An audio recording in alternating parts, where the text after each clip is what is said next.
Presenting the classics of Sam P. Chaladurai. Sam P. Chaladurai அவர்களின் போதனை களஞ்சியத்திலிருந்து.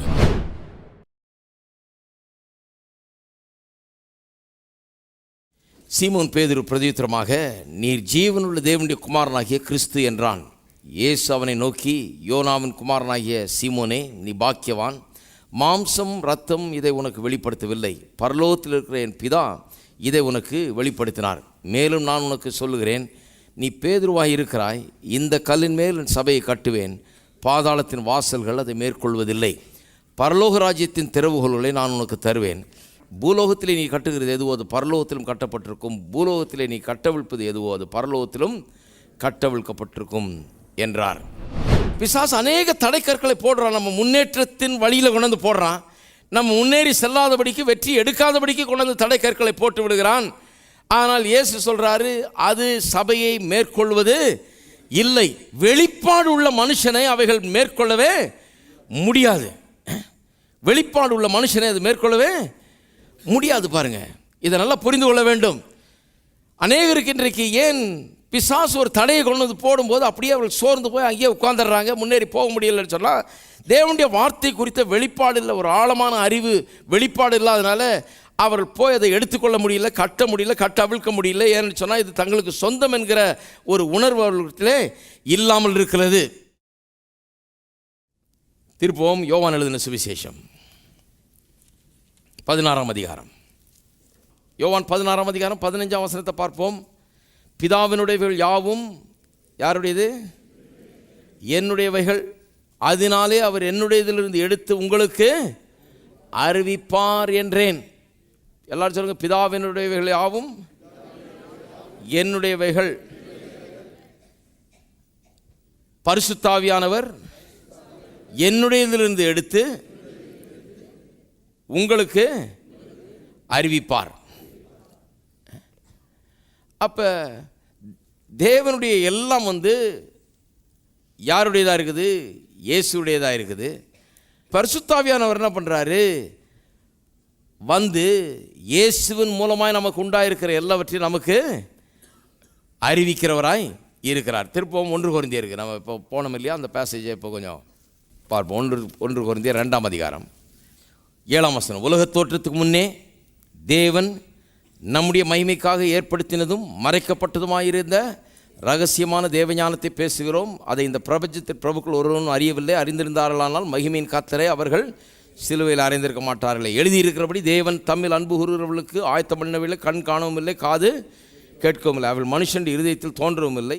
நமக்கோ தேவன் அவைகளை தமது ஆவியினாலே வெளிப்படுத்தினார்.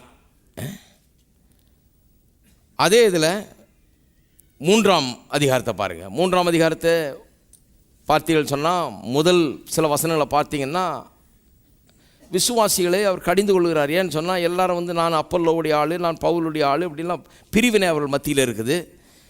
வாதம் பண்ணி கொண்டிருக்கிறார்கள், பேதங்கள் இருக்குது அவர்கள் மத்தியில், வாக்குவாதம் இருக்குது, இதெல்லாம் இருக்குது, வேற்றுமைகள் இருக்குது. இதெல்லாம் கொஞ்சம் கடிந்து கொள்கிறாரு. உங்களுக்கு போதிக்கணும்னு நினைக்கிறேன், போதிக்க முடியாமல் இருக்குது, ஏன்னா இந்த மாதிரிலாம் இருக்கிறீங்க நீங்கன்னு சொல்கிறாரு. சொல்லிவிட்டு கடைசியில் பாருங்கள் 21ஆம் வசனம். இப்படி இருக்க ஒருவனும் மனுஷரை குறித்து மேன்மை பாராட்டது இருப்பானாக, எல்லாம் உங்களுடையதே. பவுலாகிலும் அப்பல்லோவாகிலும் கேபாவாகிலும் உலகமாகிலும் ஜீவனாகிலும் மரணமாகிலும் நிகழ்காரியங்களானாலும் வருங்காரியங்களானாலும் எல்லாம் உங்களுடையது. நீங்கள் கிறிஸ்துவனுடையவர்கள், கிறிஸ்து தேவனுடையவர். யோவான் எழுதின சுவிசேஷத்தில் என்ன வாசனம் 15-16 எல்லாம் பிதாவினுடையதெல்லாம் என்னுடையது என்று சொன்னார். நாம் என்ன பண்ணியிருக்கோம்? இங்கே என்ன சொல்லியிருக்குது? நீங்கள் கிறிஸ்துவனுடையவர்கள், கிறிஸ்து தேவனுடையவர்னு சொல்லியிருக்குது. அப்போ பாருங்கள், ஏன் எல்லாம் கிறிஸ்துவனுடையது? ஏன் கிறிஸ்துவனுடையதுன்னா, எல்லாம் அவர் தேவனுக்கு சொந்தமானவர். அதனால் தேவனுடையதெல்லாம் கிறிஸ்துவுக்கு சொந்தமாக இருக்குது. நாம் கிறிஸ்துவுக்கு சொந்தமானவர்கள். நாம் கிறிஸ்துவுக்கு சொந்தமானவர்களாக இருக்கிறதுனால, கிறிஸ்து தேவனுக்கு சொந்தமானவராக இருக்கிறபடினாலே நாமும் தேவனுடையவர்களாக இருக்கிறோம். அப்போ தேவனுடையதெல்லாம் நம்முடையதாகவும் இருக்கிறது. ஹலோ, தேவனுடையது எல்லாம் நம்முடையதாக இருக்கிறது. கொஞ்சம் யோசித்து பார்க்க வேண்டும், இதனுடைய வெளிப்பாட்டை பெற்றுக்கொள்ள வேண்டும். தேவனுடையது எல்லாம் நம்முடையதாக இருக்கிறது. நாம் எடுத்ததை அனுபவிக்க வேண்டும், அதிகாரத்தை பயன்படுத்த வேண்டும். திருப்பவும் 2 பேதுரு 1ஆம் அதிகாரம் 2ஆம் வசனம். தேவனையும் நம்முடைய கர்த்தராகிய இயேசுவையும் அறிகிற அறிவினால் உங்களுக்கு கிருபையும் சமாதானமும் பெருக கடவுது. பாருங்க, அறிகிற அறிவினால் உங்களுக்கு கிருபையும் சமாதானம் பெருக கடவுது. எப்படி கிருபையும் சமாதானம் பெருகும்? கிருபைனா என்ன? கடவுள் கொடுத்திருக்கிற காரியங்கள். சமாதானம்னா என்ன? இந்த ஷலோம், சமாதானம் என்கிற வார்த்தை nothing broken, nothing missing, total prosperity in every area.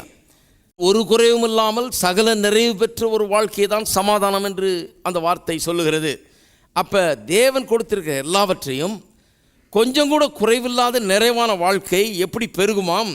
இயேசுவை அறிகிற அறிவினால் பெருகுமாம். எல்லாம் சொல்லுங்க, இயேசுவை அறிகிற அறிவினால் கிருபையும் சமாதானமும் பெருக கடவுது.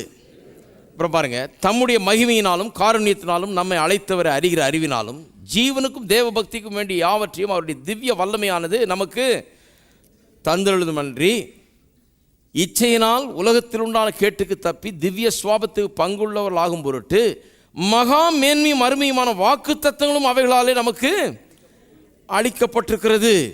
அப்போ பாருங்க, நமக்கு வேண்டிய எல்லா காரியத்தையும் எதன் வடிவில் கொடுத்திருக்கிறார்? வாக்கு தத்தங்களின் வடிவிலே கொடுத்திருக்கிறார். மகா மேன்மையும் அருமையுமான வாக்கு தத்தங்கள் அவைகளாலே நமக்கு அருளப்பட்டிருக்கிறது. ஏன் இதெல்லாம் அருளப்பட்டிருக்கிறது?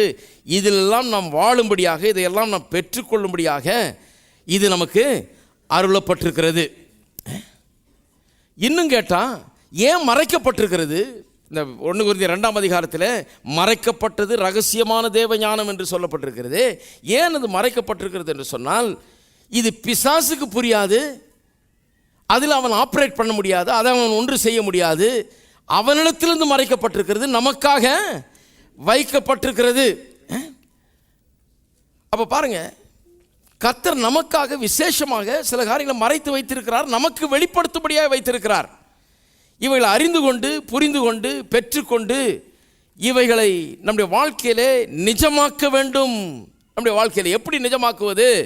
வெளிப்பாட்டின் மூலமாக தான் அதை நாம் நிஜமாக்க முடியும். அப்போ எப்படி அதை பண்ணுகிறது?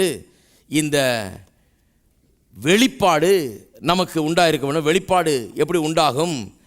முழு கவனத்தையும் தேவனுடைய வார்த்தையின் மீது நாம் செலுத்த வேணும். அதிகாரத்தில் வாழ வேண்டுமா? கட்டணுமா, கட்டவிழ்க்கணுமா, திறக்கணுமா, பூட்டணுமா, நுழையணுமா, வெளியே வரணுமா, எல்லாத்துக்கும் அதிகாரம் கொடுக்கப்பட்டிருக்கிறது. அது தேவனுடைய வார்த்தையின் வெளிப்பாட்டினால் நமக்கு உண்டாயிருக்கிறது. உங்களுடைய வாக்கு தத்தம் என்ன? உங்களுடைய பிரச்சனைக்கு ஏற்ற வாக்கு தத்தங்களை எடுத்து கண்டுபிடிங்க. தேடி தேடி அதை எடுத்து கண்டுபிடிங்க. வேத வசனத்தை எப்படி வாசிக்கணும்னு கேட்குறாங்க. எப்படி ஸ்டடி பண்ணுறது? How to do Bible study? சிலருடைய கேள்வி அது. எப்படி பைபிளை ஸ்டடி பண்ணுறது? ஒன்றும் பண்ண வேணாம், போய் வாக்கு தத்தங்களாக பொறுக்கி எடுங்க. வாக்கு தத்தங்களாக பொறுக்கி எடுங்கள். எடுத்து அதை தியானியுங்கள். அதை கண்களுக்கு முன்பாக நிறுத்துங்கள். அதை கண்களுக்கு முன்னால் நிறுத்தும் போது உங்களுடைய விசுவாசம் ஒரு பாறையை போல. அதனால தான் இயேசு பேதுருவை பார்த்து சொல்லுகிறார், பேதுருவே என்பது நீ ஒரு சின்ன கல் மாதிரி இருக்கிற. அவன் ஒரு மீன் மாதிரி இருந்தாள், வழி போகிறாள். இப்போ கல் மாதிரி ஆகிருக்கிறான். ஏனென்று சொன்னால் அந்த வெளிப்பாடு அவனுக்கு ஒரு கல்லை போல் நீ மாறி இருக்கிற. அவர் சொல்கிறாரு, இந்த வெளிப்பாட்டின் மேலே, இந்த கல்லின் மேலே என்னுடைய சபையை நான் கட்டுவேன் என்று சொல்லுகிறார். அப்போ இந்த வெளிப்பாடு என்ன பண்ணுகிறது? ஒரு மனுஷனை உறுதியுள்ளவனாக மாற்றுகிறது. அவன் இனி தான் காண்கிறவைகளை பின்பற்றி நடப்பதில்லை, கண்களில் பார்த்ததை மட்டும் பின்பற்றி நடப்பதில்லை, தேவன் தனக்கு வெளிப்படுத்தினவைகளை பின்பற்றி நடக்கிறான். அவன் விசுவாசத்தில் வாழ முடிகிறது. ஏனென்றால் விசுவாசம் என்பது காணப்படாதவைகளின் நிச்சயமாயிருக்கிறது. அவனுடைய சந்தேகங்களும் பயங்களும் அவனை விட்டு நீங்கி போகிறது. ஏன்னா சந்தேகம் பயம்லாம் எங்கேருந்து வருது? கண்ணில் காண்றதுலேருந்து தான் வருது. தேவனுடைய வசனத்தை நீங்கள் தியானித்தால் சந்தேகம் பயம் வரப்போகிறதில்லை. தேவனுடைய வாக்கு தத்தங்களை நீங்கள் கண்களுக்கு முன்பால் வைத்தால் சந்தேகம் பயம் வரப்போகிறதில்லை. அதை எப்பவும் வைத்து அது என்னுடையது என்று விசுவாசிக்கும் போது சந்தேக பயத்துக்கு அங்கே இடமில்லாமல் போய்விடுகிறது. ஆழமாக இதுக்குள்ளே போனால், தேவனுடைய வார்த்தைக்குள்ளே தினந்தோறும் ஆழமாக போக போக என்ன ஆகிறது? இந்த காரியங்கள் காண்கிற காரியங்களை விட அதிக நிச்சயமானதாக நமக்கு இருக்கிறது. உங்களுடைய வெற்றி அதிக நிச்சயமாக ஆய்விடுகிறது. கவனிக்கிறீங்களா? பாதாளத்தின் வாசல் அதை மேற்கொள்ளவே முடியாது. இயேசு அன்னைக்கே சொல்லிட்டார், பாதாளத்தின் வாசல் இதை மேற்கொள்ள முடியாது. வெளிப்பாடு இருந்தால் அதை மேற்கொள்ள முடியாது. கிறிஸ்து என்னுடைய இரட்சகர், என்னுடைய பாவங்கள் எல்லாம் போக்கி இருக்கிறார் என்ற வெளிப்பாடு இருந்தால் குற்ற உணர்வை கொடுத்து பிசாசானவன் நம்மை அதரித்து உண்டாக்க முடியாது, நம்மளை அதரித்து உண்டாக்க முடியாது.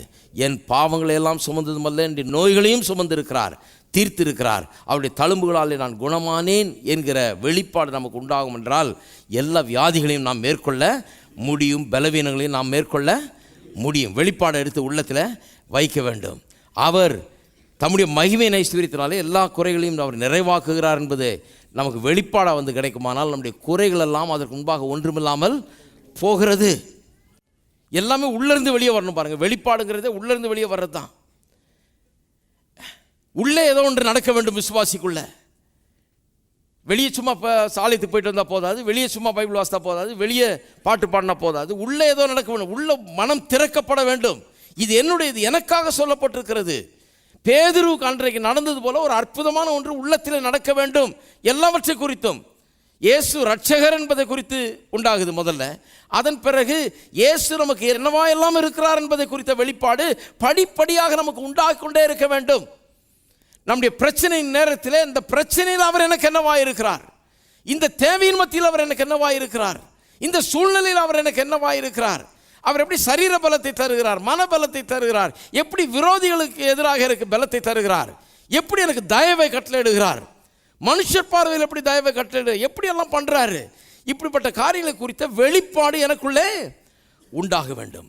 வெளிப்பாடு உண்டாயிட்டது, விளங்கிடுச்சுன்னா, உள்ள கண்கள் உள்ள திறக்கப்பட்டுச்சுன்னா, அப்போ கண்கள் பார்க்குறத பற்றி நம்ம அவ்வளோ பெரிய இது கிடையாது. கண்கள் பார்க்குற காரியங்கள் பயமுறுத்துகிறது, சந்தேகப்பட வைக்கிறது. கண்களால் பார்க்குற காரியம் தான் தடையாக இருக்குது நமக்கு. ஆனால் அந்த வெளிப்பாடு வந்துட்டு அந்த வெளிப்பாட்டின் மனுஷன் என்ன ஆகிறான், உள்ளத்திலே காரியங்களை விளங்கி கொண்டவனாக இருக்கிறான். அப்போ இன்றைக்கு இருக்கிற ஒவ்வொரு விசுவாசினுடைய கோல், அவனுடைய லக்கு எதுவாக இருக்க வேண்டும், எதை நோக்கி நம்ம போக வேண்டும். இயேசு எனக்கு என்னவா இருக்கிறார், புதிய உடன்படிக்கை எனக்கு என்னவெல்லாம் கொடுத்திருக்கிறது, என்ன வாக்குத்தத்தங்கள், என்ன உரிமைகள், என்ன ஸ்லாக்கியங்கள் எனக்கு சொந்தம், எனக்கு என்ன சொந்தம், எனக்கு என்ன வர வேண்டியது இருக்குது அப்படிங்கிறத தீவிரமாய் படிப்பதற்கான, அதை அறிந்து கொள்வதற்கான காரியங்களை நாம் செய்ய வேணும். இதை திறக்கும்போது, இந்த வசனத்தை வாசிக்கும்போது என்ன பண்ணுறார், தேவ ஆவியானவர் வந்து சகல சத்தியத்துக்குள்ளே நம்ம நடத்த ஆரம்பிக்கிறார். எல்லாம் நம்முடையது, ஆனால் எல்லாம் நம்முடையதுன்னு நாம் இன்னும் நம்ப ஆரம்பிக்கலை. அதுதான் அங்கே பிரச்சனை.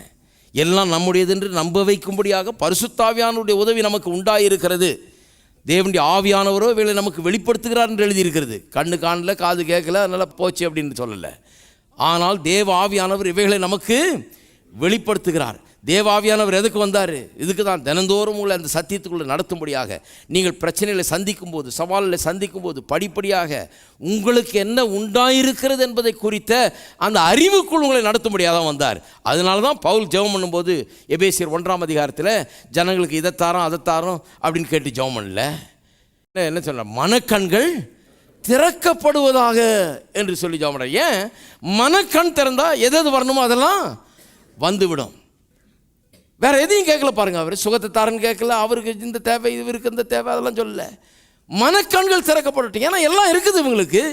இவர்கள் என்னைக்கு அதை காண்கிறார்களோ, அவருடைய உள்ளத்தில் அது வந்து வெளிச்சம் உண்டாகிறதோ, அன்றைக்கு தான் அதை பேச ஆரம்பிக்கிறார்கள், அன்றைக்கு தான் அந்த திறவுகளை உபயோகப்படுத்த ஆரம்பிக்கிறார்கள்.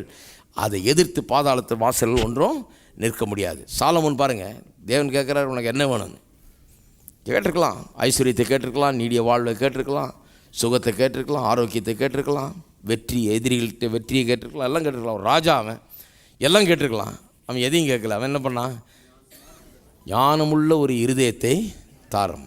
ஆங்கிலத்தில் ரொம்ப ஒரு நல்லா வருது, அண்டர்ஸ்டாண்டிங் ஹார்ட், புரிந்து கொள்ளுகிற ஒரு இருதயம் எனக்கு வேணும்னா, அந்த புரிந்து கொள்ளுகிற இருதயம் தான் வெளிப்பாட்டின் இருதயம். புரிந்து கொள்ளுகிற இருதயம், கர்த்தருடைய காரியங்களை புரிந்து கொள்ளுகிற இருதயம். கர்த்தர் எனக்காக என்ன வைத்திருக்கிறார், உங்களுடைய குறைகள் எல்லாம் தீர்ந்துவிடும் எப்போ கர்த்தர் எனக்காக என்ன வைத்திருக்கிறாருங்கிறதை புரிந்து கொள்ளுகிற இருதயம் உண்டாகுமானால் ஒரு குறைவும் இல்லாமல் எல்லா குறையும் தீர்க்கப்பட முடியும்.